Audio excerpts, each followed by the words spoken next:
আপনি কি জানেন পৃথিবীতে একটি রহস্যময় অভিশপ্ত কূপ আছে যেখানে বাতাসের শব্দে আর্তনাদ শোনা যায়? ইয়েমেনের আল মাহরা মরুভূমির ধুধু বালুরাশির মাঝে হা করে দাঁড়িয়ে আছে এক আদিম বিভীষিকা, যাকে বলা হয় নরকের প্রবেশদ্বার বা বাহরুদ কূপ। প্রখর সূর্যের আলো যার ৩০ মিটারের বেশি গভীরে পৌঁছাতে সাহস পায় না, সে শত শত ফুট গভীর অন্ধকার গহ্বরটি যেন পৃথিবীর বুকে এক জীবন্ত অভিশাপ।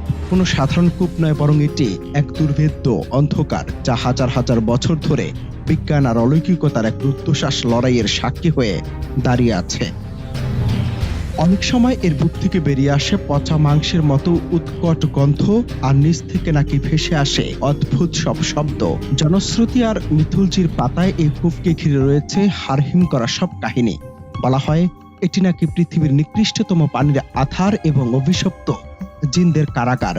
লোকগাথা অনুযায়ী অবাধ্য জিনদের বন্দী করে রাখার জন্যই এই বিশাল গহ্বর তৈরি করা হয়েছিল, যা কিয়ামত বা মহাপ্রলয়ের আগে খুলে দেয়া হবে। অনেকে বিশ্বাস করেন এটি পরকালের শাস্তির এক ভয়াবহ মহড়া বা সরাসরি জাহান্নামের কোন এক অন্ধকার কঠোরের প্রবেশ পথ, যেখান থেকে অশুভ আত্মারা পৃথিবীতে নজর রাখে। এমনকি এই কূপের আশপাশে দীর্ঘক্ষণ অবস্থান করলে বা এর ভেতরে উকি দিলে নাকি মানুষের আয়ু পর্যন্ত কমে যায়।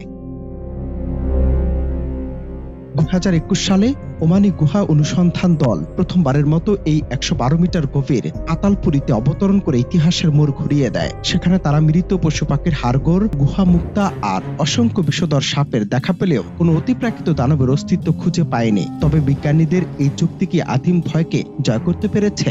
মোটেও না, বরং মাটির নিচে থাকা সে বিষাক্ত গ্যাস আর অজানা বাস্তুসংস্থান মানুষের মনে এই প্রশ্নটি আরো জোরালো করেছে যে প্রকৃতি কি তবে সত্যি বড় কোনো বিপদ আড়াল করার জন্য এই দুর্গন্ধ আর অন্ধকারকে ঢাল হিসেবে ব্যবহার করেছে? আধুনিক ক্যামেরা আর যন্ত্রপাতির আলো যেখানে ম্লান হয়ে যায়, সেখানে বিজ্ঞানের ব্যাখ্যা আর বিশ্বাসের রহস্যের মাঝে এক অলৌকিক ধোঁয়াশা থেকে যায়। তবে প্রশ্ন আজ, বারুদ কি কেবলই একটি প্রাকৃতিক বিস্ময়, নাকি আমাদের চেনা জগতের ওপারে থাকা কোনো ভয়ানক সত্যের হাতছানি? পৃথিবীর বুকে এমন কিছু রহস্য থাকা কি জরুরি নয় যা আমাদের মনে করিয়ে দেয় আমরা সবকিছুর উত্তর আজও জানি না? অনন্ত হাসান মাসুদ, বাংলা টিভি।